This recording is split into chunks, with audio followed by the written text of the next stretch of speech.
Different education point YouTube channel पर मैं आपका हार्दिक अभिनंदन करता हूं। आज मैं आपके सामने कोई लेक्चर डिलीवर करने नहीं आया, बल्कि आज यहाँ आने का एक मेरा दूसरा उद्देश्य है। आज मैं आपको एक ऐसी शख्सियत से रूबरू करवाना चाहता हूँ जो किसी परिचय का मोहताज नहीं है।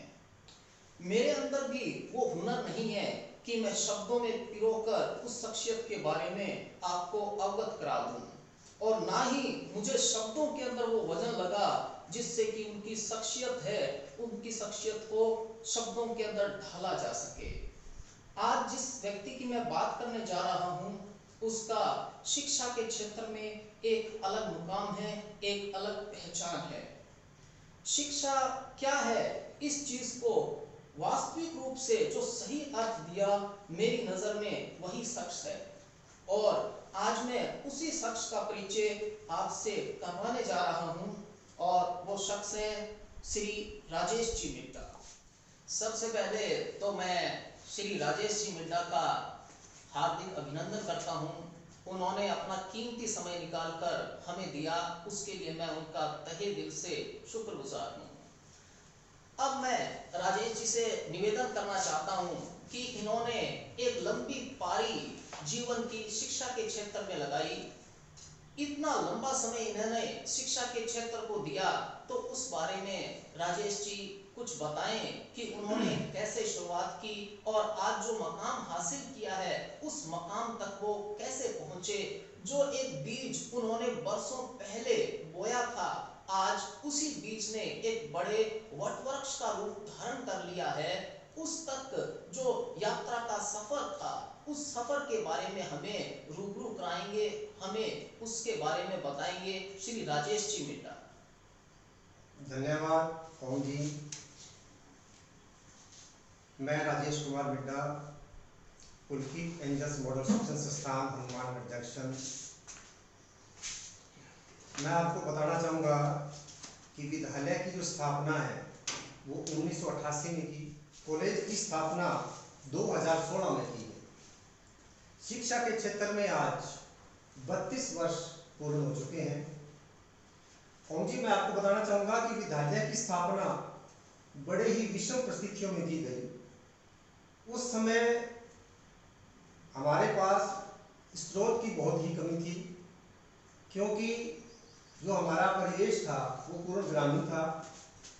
जब हम शहर में हनुमानगढ़ शहर में जब हम पहुँचे, तब यहाँ पर जानकारी का बड़ा अभाव था। ऐसी स्थिति के अंदर विद्यालय का संचालन में हमें बहुत दिक्कतें आई। 32 वर्षों की अवधि के दौरान कई उतार चढ़ाव देखे, लेकिन कठिनाइयों की तरफ आगे हमेशा बढ़ते रहे, जिससे हमें सफलता की ओर बढ़ते रहे हम लोग, और अपने लक्ष्य को प्राप्त करते रहे। यही मैं आपको इस विषय में कहना चाहूँगा। श्री राजेश जी ने जो अपने जीवन के बारे में बताया, जो जानकारी दी, उससे भी हमें एक सीख मिलती है कि हमें कठिनाइयों से, परेशानियों से घबराना नहीं चाहिए, बल्कि उन्हें चुनौती के रूप में स्वीकार करना चाहिए, और उन कठिनाइयों को ठोकर मारकर अपनी मंजिल की तरफ हमें कदम बढ़ाते रहने चाहिए। राजेश जी का मैं आभार व्यक्त करता हूं कि उन्होंने ये ज्ञानपूर्ण बात हमें कही, जो हम सब के लिए आने वाले समय के अंदर एक बहुत ही मूल्यवान कथन के रूप में, मूल्यवान बात के रूप में साबित होगी। सर, आज आप मेरे सामने हो और मैं सोचता हूं कि आज आपका ज्ञान है, उस ज्ञान का कुछ अंश है वो मैं भी ले लूं। इसीलिए मैं आपसे एक बात पूछना चाहता हूं। आपने एक लंबा समय शिक्षा जगत के अंदर लगाया, बड़े उतार चढ़ाव देखे। इस प्रतिस्पर्धा के दौर के अंदर भी आपने इतना बड़ा मुकाम हासिल किया।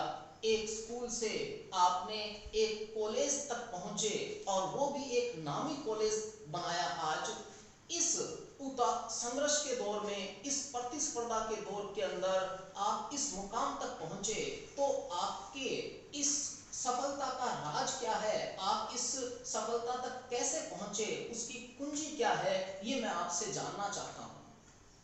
सर, आपने बहुत ही अच्छा प्रश्न पूछा।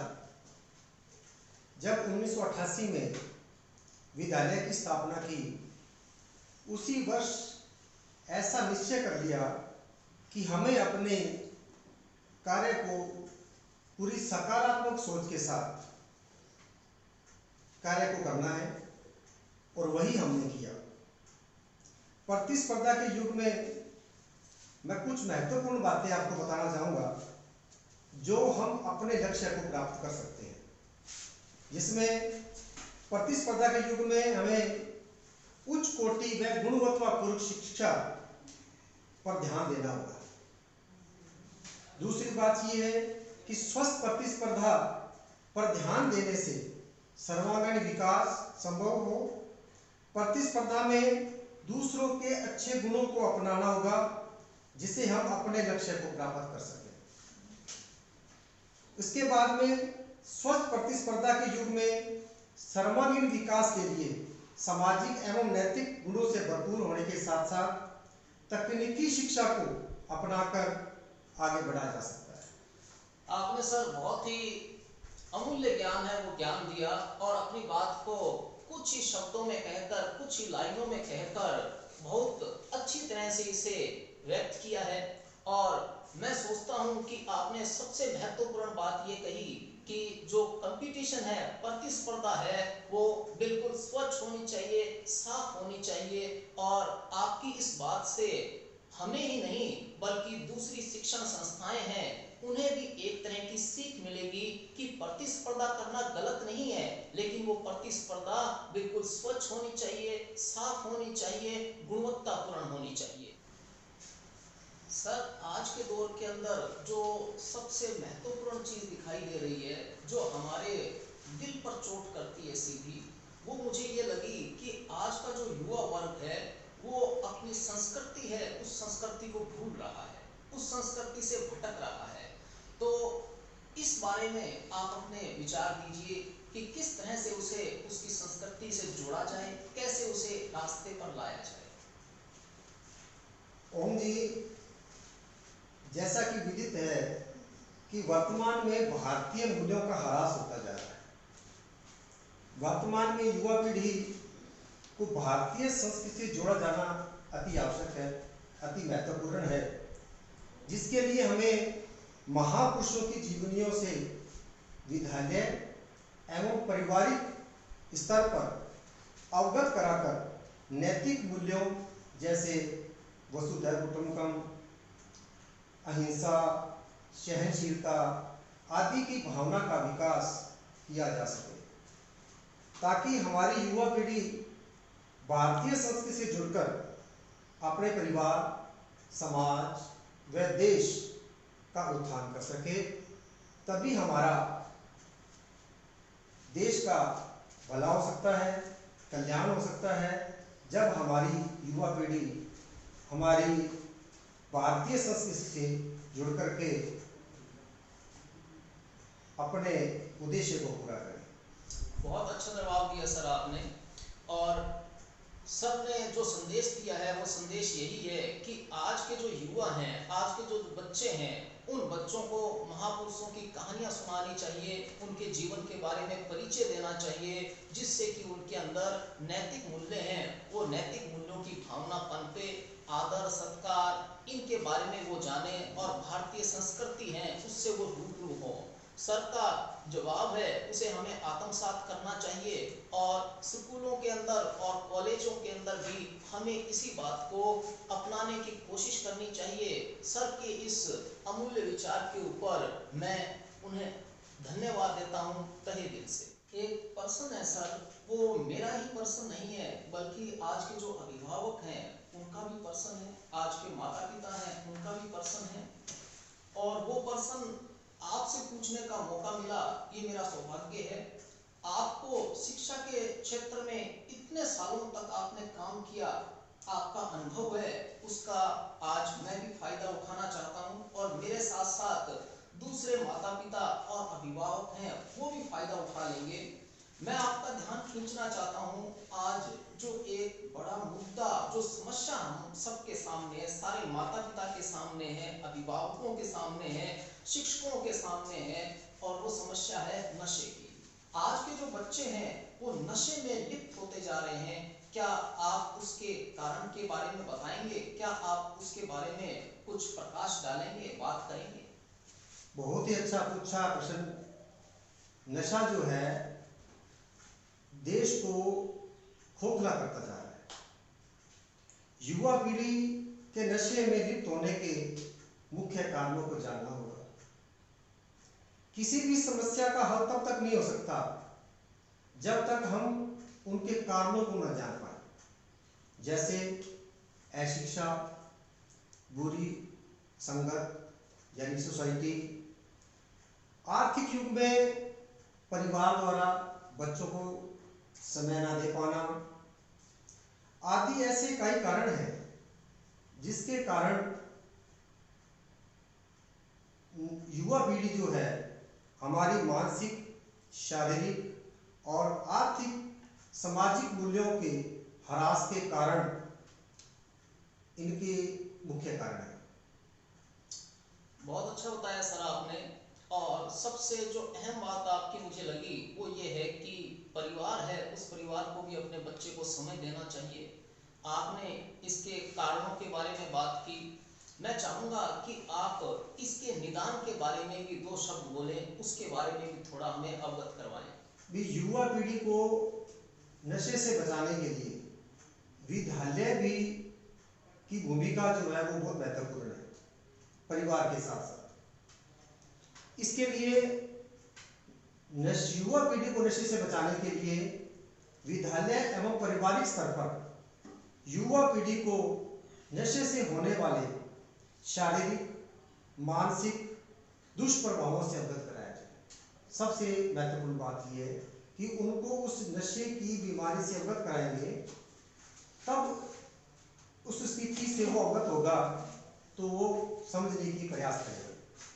दूसरी बात यह है कि युवा पीढ़ी जो है हमारी नशे में लिप्त होने के कारण उनका पता लगने पर अभिभावक उसके साथ जो व्यवहार करे वो प्रताड़ित ना करे, जबकि उसके साथ स्नेहात्मक व्यवहार करके उसको समझाने का प्रयास करें।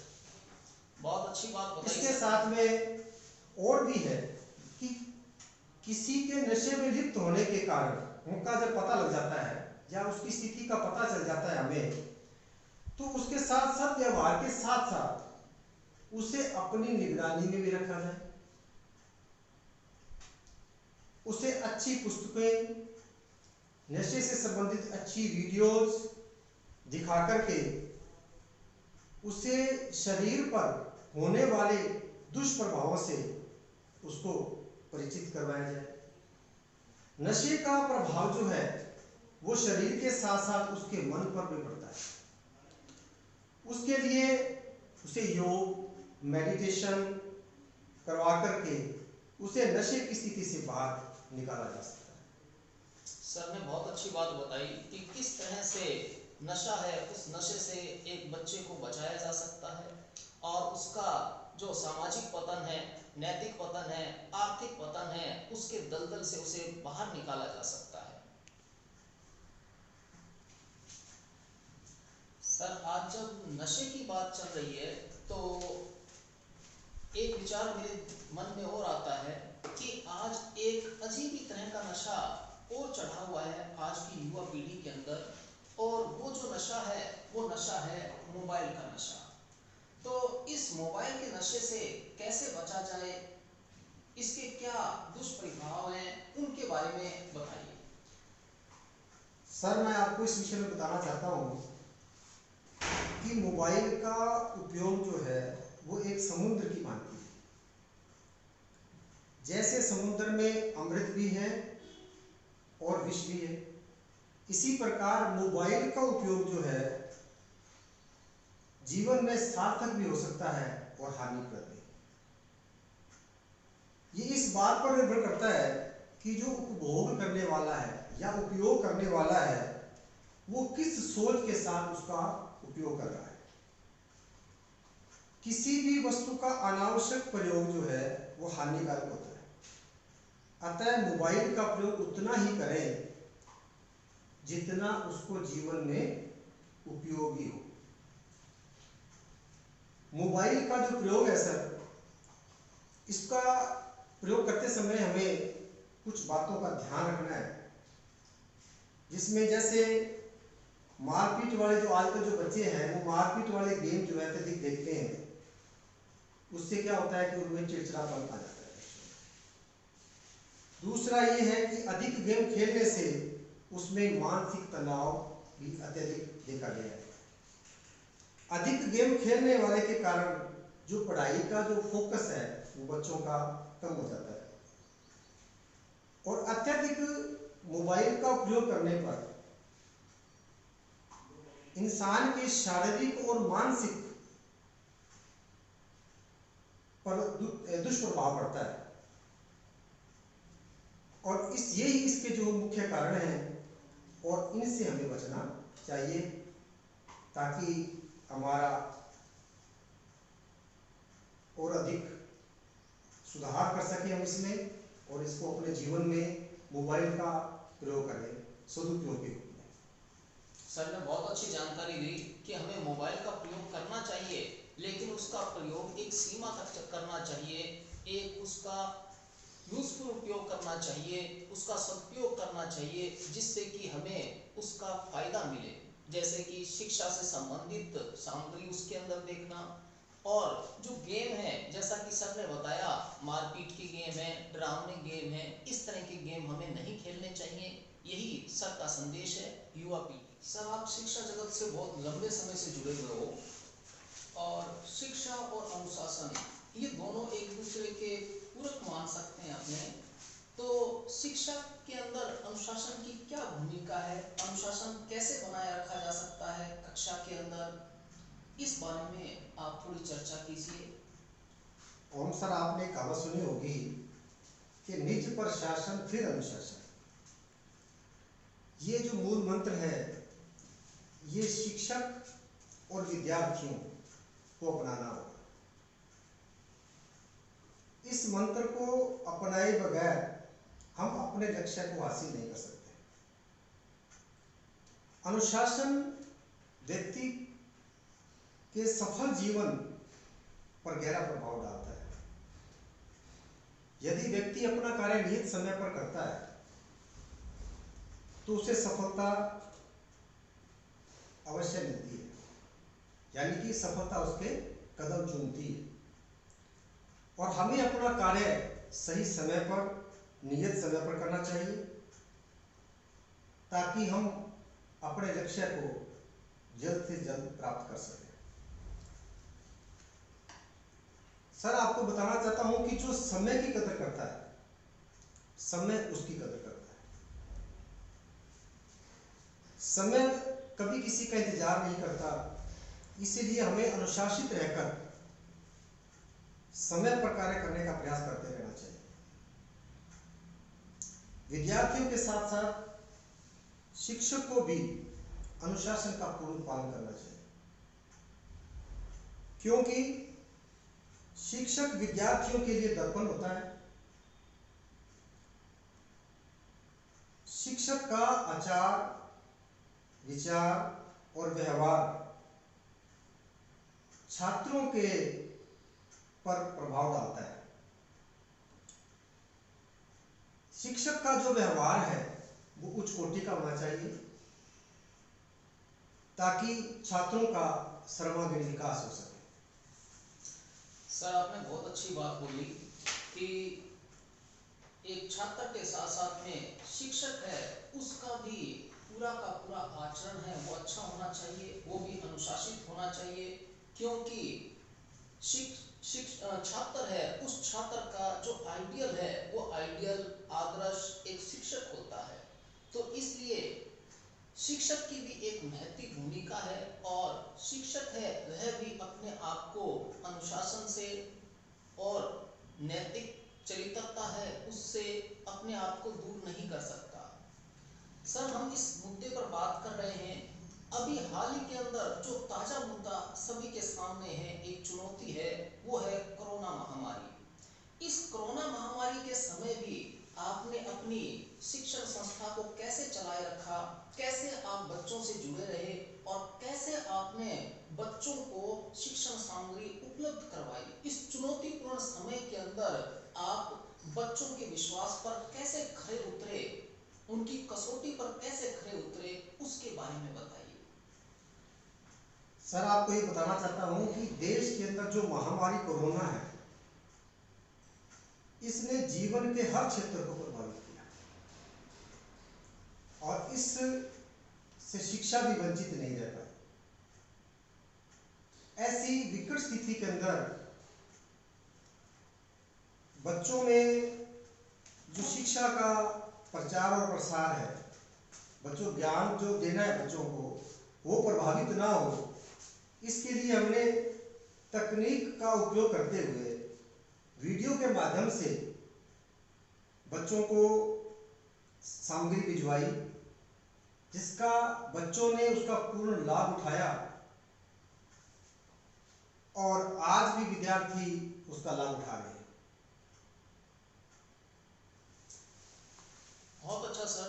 इन विकट परिस्थितियों में भी सर ने अपनी शिक्षण संस्थान में जो बच्चे अध्ययन कर रहे हैं उनको शिक्षण सामग्री पहुंचाई समय समय पर, उसमें किसी भी तरह का कोई विलंब नहीं होने दिया और बच्चों का जो विश्वास था उस विश्वास की कसौटी पर ये खरे उतरे।